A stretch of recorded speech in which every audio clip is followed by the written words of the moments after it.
You're listening to the Jewish Entrepreneur Podcast with Debbie Sasson. Special bonus episode, Running Your Business in a Crisis. Welcome to the Jewish Entrepreneur Podcast. I'm your host, Debbie Sasson. I went from being a financial advisor, author, and chronic under-earner to building my business to six figures as a financial planner and money mindset coach, and then onto multiple six figures as a full-time money and business coach. I help entrepreneurs create money-making businesses and build wealth using sales and money mindset strategies and in alignment with authentic Jewish values. Now, let's dive in to today's show. Hello, my friends, and welcome back to the podcast. Today, as I'm recording this podcast, it is the 16th of October, 2023. 10 days ago, on the 7th of October, Israel was brutally attacked, and there was a massacre of epic proportions from the Hamas terrorist organization. As of recording, 1,400 of Israeli citizens, and some of those were also not citizens. Some of them were also soldiers. Many of them were also dual citizens of both Israel and other countries. But our loss of life is 1,400 people. We have had over 6,000 missiles sent into Israel, primarily from Gaza, from Hamas, but also now from Hezbollah on the north. And there are over 3,000 people in the hospitals wounded. It is, as I said, a massacre of epic proportions that the Jewish world has not experienced since Nazi Germany, since the Holocaust. And I wanted to record a special bonus episode. I mean, it should be an emergency episode or something like that. Bonus seems like something extra that you get. I guess as a podcast, it is extra, but I want this to be a useful podcast episode that somebody can come back to when he or she is running a business in any crisis situation. Today, it is a terror attack, but most of us will experience loss at some point in our life. Loss of a parent, a loss of a loved one, a child, a partner, right? We do experience loss, and that can shut us down. It can be the loss of a marriage, the loss of a business.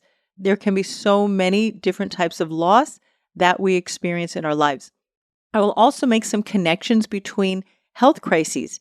It is now 21 years since my husband was diagnosed with cancer, and there was a similar crisis response that I experienced back in the day. So I'm hopeful that going forward, people will be able to refer to this episode when they are experiencing a crisis and also want to continue running their business. The first thing that I would like to point out is my belief that my business is always working for me. I was supposed to actually drop episode number 100 of my podcast last week. I didn't even record a podcast episode last week. I didn't send an email to my email list. But because I have been in my business for many years, I do continue to entertain that belief that my business is always working. Somebody might be now listening to episode 12 or 13 of my podcast. They might be finding something that I wrote on social media that resonates with them, or they might have an email in their inbox that they're just now getting to, and it is resonating with them, and they all of a sudden have the inspiration to reach out, or they get a referral. If you are believing that your business is always working, then when a crisis of any type lands on your doorstep, then you won't feel like, oh my gosh, I also have to show up in my business. And I know some of us were not even thinking that way, but there are going to be times when you start thinking, okay, this is enough already. I haven't shown up in my business for a week. What do I do? How do I get back into it? I want to run a business. I'm supposed to be doing X, Y, and Z. So if you can just remember that whatever you have already created, any foundations that you have already put in place, people that you've networked with, they're always working for you. And you can really work on thinking that thought over and over again. So that's number one.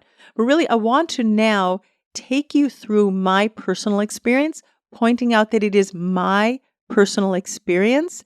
Everybody's personal experience is good. It is their experience, not good in like a good way, but you get to own the experience that you are having in the moment. Are the ways to make it a little bit less severe, less acute? Yeah, maybe, probably. We don't want to judge ourselves. So the first thing I want to share with you before I share with you my personal experience is the 3 different stages of trauma. And whether it is a terrorist attack, it could be a car accident. I didn't mention that before. Again, that could leave you very hurt, injured. It can again be the loss of a parent, the loss of a baby, whatever it is, or a medical diagnosis. We will go through stages. The first stage is the acute stage. You have probably heard of fight, flight, freeze, appease, right? The 4 different types of trauma responses or stress responses. And in that initial acute phase, it is very normal to be experiencing whatever you experience. And you might actually have fight and flight at the same time. You might be frozen, right? That freeze response, I can't do anything. You're glued to the news, glued to social media, trying to get some information, fawning, appeasing, people pleasing. They're all terms for a similar type of response where you're saying yes, you're just wanting to appease somebody that's higher up so that you create safety for yourself. I felt it not because I felt physically in danger. Where I live in Israel tends to be quiet. I mean, there are no guarantees, especially when you are dealing with a terrorist organization. We are only 28 miles from the border with Gaza, but still our community historically has been quiet. So I wasn't fearing for the safety of me personally. I wasn't fearing for the safety of my family personally, but the sadness, the unbelievability, just the reaction of, oh my gosh, Israel, my country, my people are under attack, that triggered a trauma response. And it's possible that it was connected only with what's happening in the present. It's also very possible that my response was triggered by inherited generational trauma because of what the Jewish people have experienced for millennia. Most recently in the Holocaust, when we lost 6 million of our precious Jewish brothers and sisters.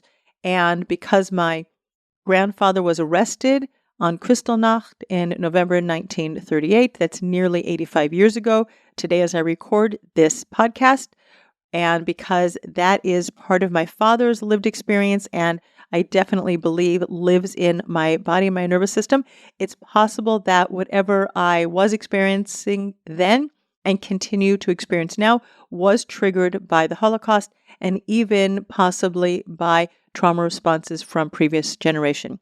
So whatever you are experiencing, whatever you're noticing, however you are showing up or are not showing up, right? I want you to know that it's all normal. And if we can not judge ourselves for how we are feeling, how we are acting, even if you're snapping at your kids, your partner, you can't write emails, you can't read emails. I mean, I had emails piling up in my in my inbox. I've started to deal with those a little bit. I could focus on sessions with my clients because I was able to block out what was happening outside of me, but most of the other business activities didn't happen because I was in stage 1, having an acute trauma response.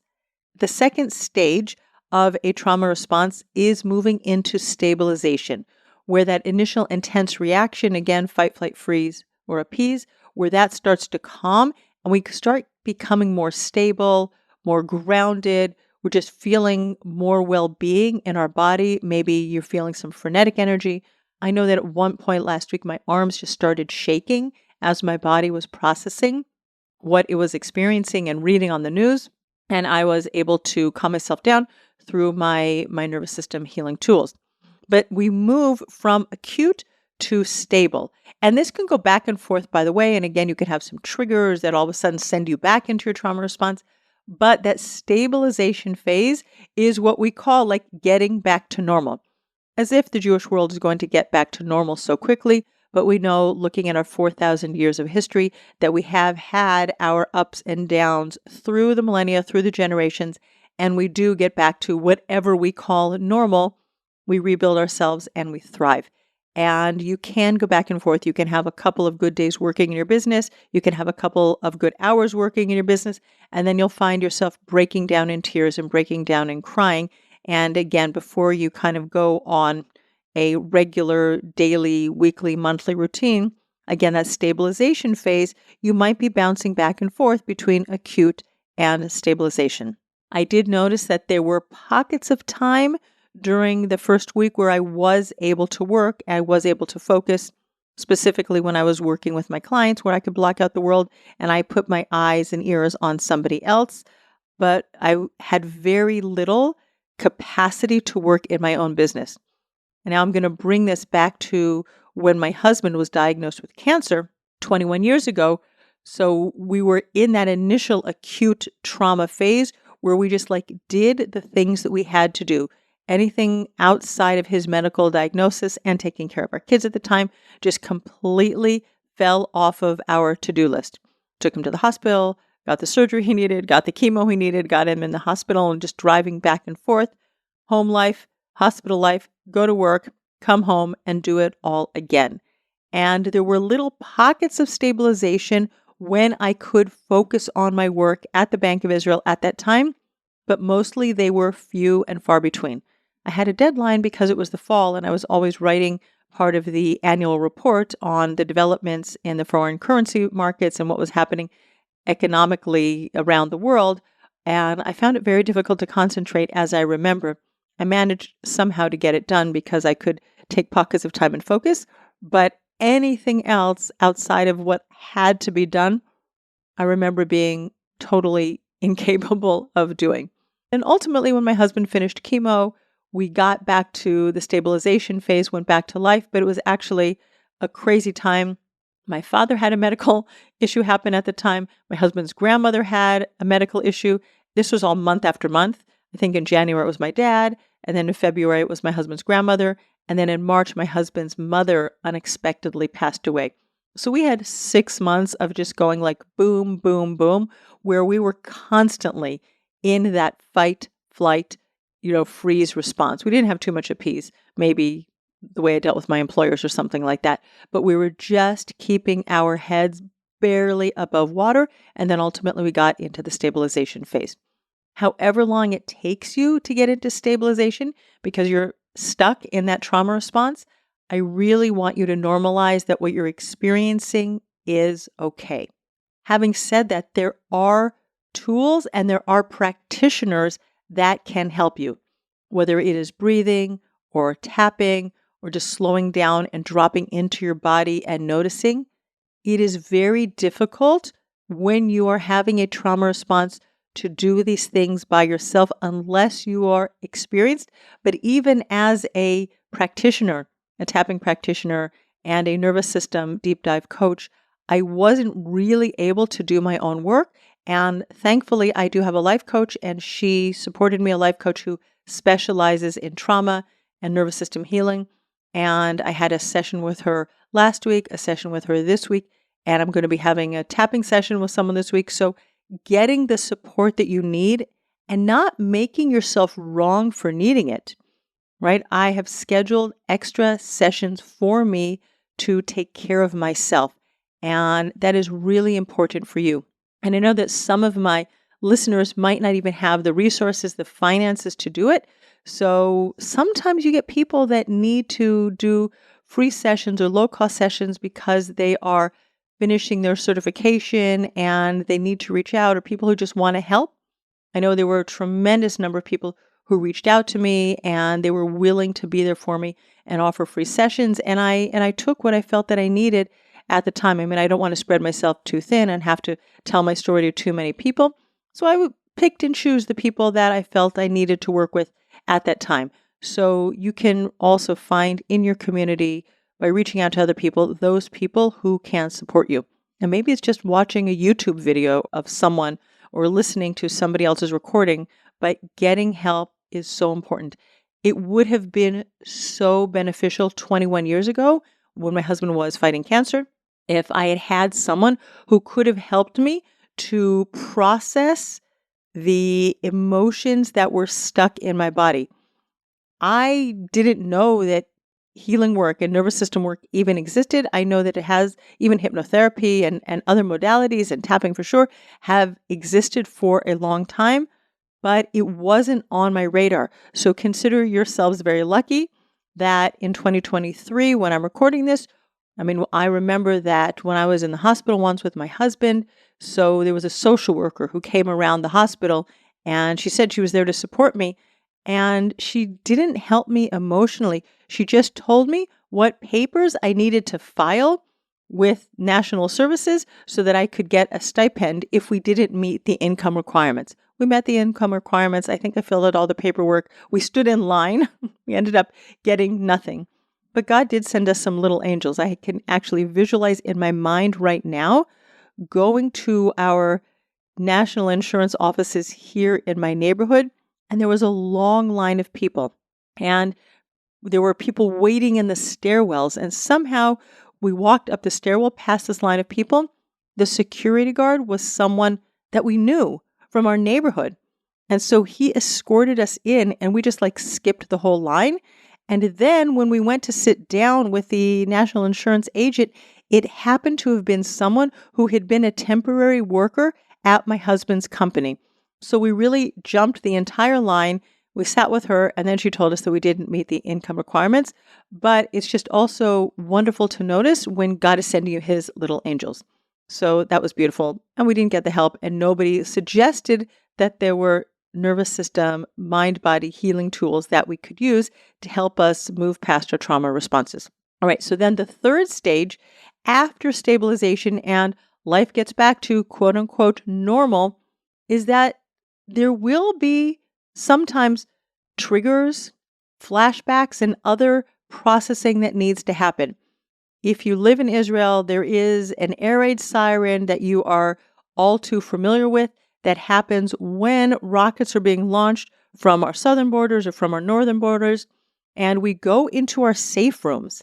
And it could be after this is behind us, whether it's for you or for the children, that you might hear an ambulance siren on the road or a police car siren on the road, and it could trigger something inside you. Or you might hear a phrase that someone says. I have a very dear friend who lost a baby. She gave birth to a stillborn at 40 weeks. Nobody should ever know that pain. But she remembers when one of her older kids was supposed to pick up a friend. They were supposed to ride bikes together. And when he got to school, he passed his friend. He got to their meeting point too early. And she was terrified. All of a sudden, it brought back flashbacks from her little baby who didn't make it. And she became terrified. And most moms would be terrified if their kids go to school and don't show up on their bikes. But somewhere, somehow, somebody gave her the message, he didn't make it. And that triggered what happened with her baby when she also got the message he didn't make it. So they were just words, 4 words that sent her into a trauma response again, and she needed to process that through her body. So again, I'm not saying that once life gets back to normal, you won't have experiences that all of a sudden come up and remind you about when. And so whether you're listening to this, in the future, a year or 2 years from now, know again that it is all normal. All right, now I want to walk you through specifically what I did to move through the last week and a half. Number one, if you know me, you know that I spend time talking, sharing, giving value, showing up on social media. I have a platform on LinkedIn, on Facebook, and on Instagram. I felt that it was very important for me, and I think it was part of my fight response to show up on social media in support of Israel and sharing information and just sharing what I was feeling. It felt very healing for me to be very out there and very vocal. It was part of my acute trauma response, and I know some people were completely the opposite and couldn't show up, didn't show up, and that is all good, however you showed up. And it really became this hamster wheel where I was going around and around and around and around in circles all day long, really fighting the fight. And I also felt it was very important for me, as a PR representative of the state of Israel, of the Jewish people, to share our side of the story. There are a very small number of Jews in the world relative to the world population. We are 15, 16 million people. We are always center of attention in the news. And there are so many more people, so many more Muslims and people out there who hate us. Not all Muslims hate us. I hope that I didn't give that wrong impression. Hamas terrorists and others who really want to kill us and push us into the Mediterranean Ocean and make this beautiful little teeny tiny state of ours, the size of New Jersey, free of Jews. And I felt it was important for me to be my own little PR agency, and that's what I did. And I don't have any regret that that is what I did for many hours the first week of the war. Then Sabbath came, and I was offline, and I was so calm, and I was just so relaxed, and I slept so well. And then yesterday, Sunday, I got back onto social media, and I noticed how frenetic my body was. And for the first time since the war started, I really, really slept poorly. Like I was actually self-soothing with like garbage food, junk food, and I slept really poorly. And that was the first time. And when I woke up this morning, I was like, that's it. I can't do this anymore. It is no longer important for me in my body to fight the war. There is PR out there. There are other people in other organizations. I can pass the baton over, at least for today, to other people. And this is what I did. I have an office in my house, and I did not bring my phone into my office today. That was step number one. Step number two is I found an app. I Googled it, right? I wanted a social media blocker for my laptop. And I downloaded a Chrome extension called Pause, and all the social media channels, all the major news channels, except for the local Israeli news, which they don't know about, only like CNN, BBC, etc. They're all on this app Pause, and I set it for 120 seconds, meaning 2 minutes, so that if I wanted to like buffer and run to Facebook or LinkedIn, I couldn't do it unless I got up out of my chair and went to my bedroom to my phone. And you know what? There were times that I was going to go and I just laughed at myself because I can already see where I have the little Facebook icon. It's showing me the pause icon instead. And I got such a good chuckle out of myself, and I actually got a lot of work done today. So if you have a tendency, whether it is just on a regular day-to-day basis, and I'm so grateful that I now have this app on my computer to just like scroll news, social media, and figure out what's going on, or you feel like it's a self-soothing technique that you have to run and buffer on social media, I highly recommend the Pause Chrome extension. And there are other ones out there. I just Googled something which gave me like the 11 best social media blockers, and I chose one. And you know what? It's working for me. So that was the second way that I have now created safety for myself. The first one was actually being on social media. The second one is being off of it. The third thing is that I blocked people and unfollowed people.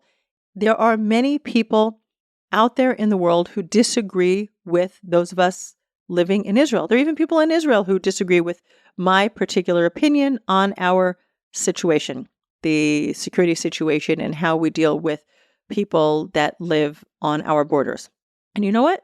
I don't need to read everything that they write.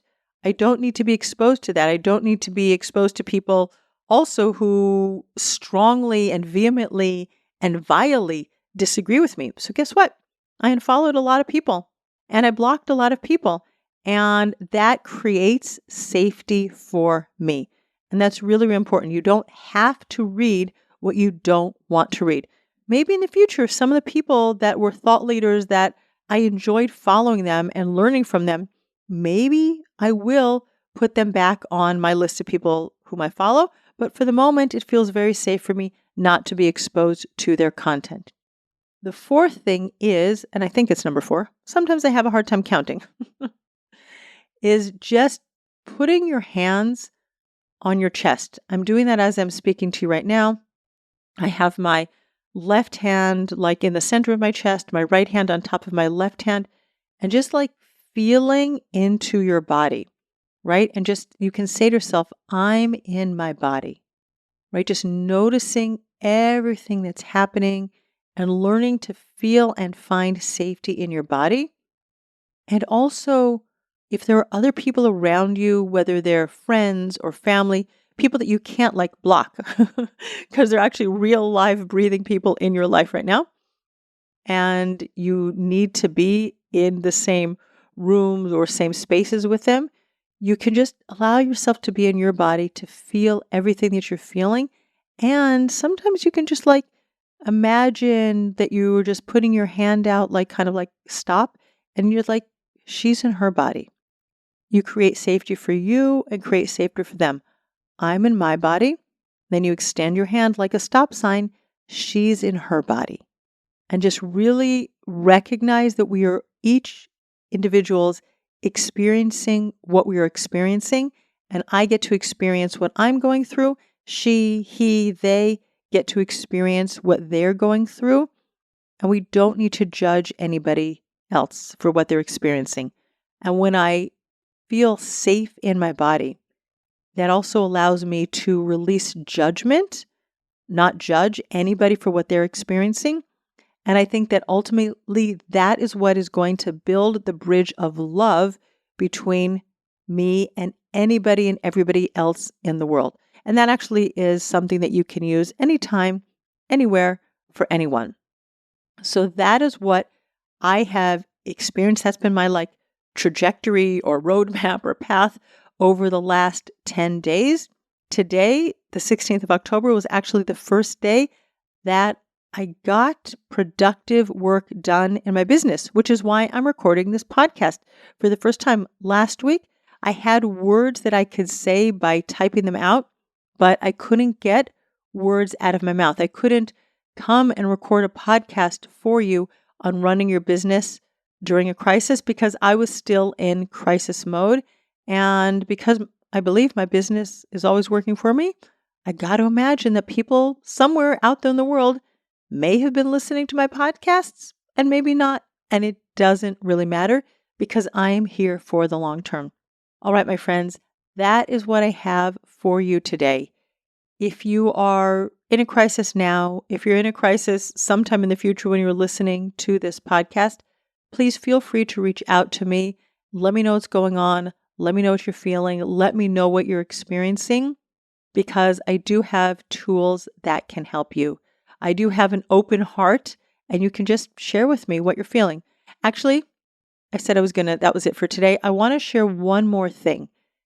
There has been an outpouring of love and concern and people checking in on me from around the globe. Family members, friends, people that I was once upon a time in a business mastermind with, like for years and years, like even 5-7 years ago, people reaching out. And I appreciate and appreciated every single person who reached out. Like I love you. And the fact that you checked in means more to me than you can ever know. That, there are people out there, those are like my little angels who are checking in with me. I also want you to know something that I shared on my Facebook page when I felt like it, when I had the words to express it. I said that when we open our hearts to the love, we also open our hearts to the pain. And many of us were not feeling because the pain was suffocating. And I'm getting a little choked up as I say that. But once we open ourselves up to feeling, we have to feel it all. It's hard for us to be able to say, no, I'm only opening up myself to love, but I can't feel the pain, just the love.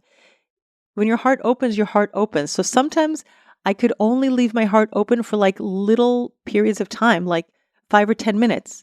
I had to create a safe space when I was going to quickly answer all the people that reached out by messenger or by WhatsApp or by email, because it was too painful and suffocating to allow in everything. I was again in that fight, flight, freeze, trauma response moment. And then I could get to a little bit of that stabilization before I flipped back into trauma.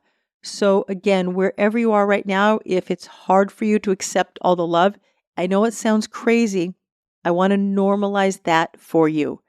It is hard because we have to take care of ourselves and create our own safety first.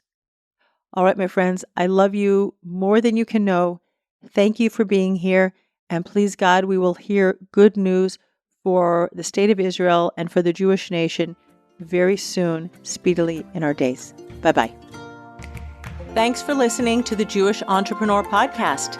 If you want to stop underselling and under-earning and close more sales, you need to clear the limiting money beliefs that are sabotaging your business growth.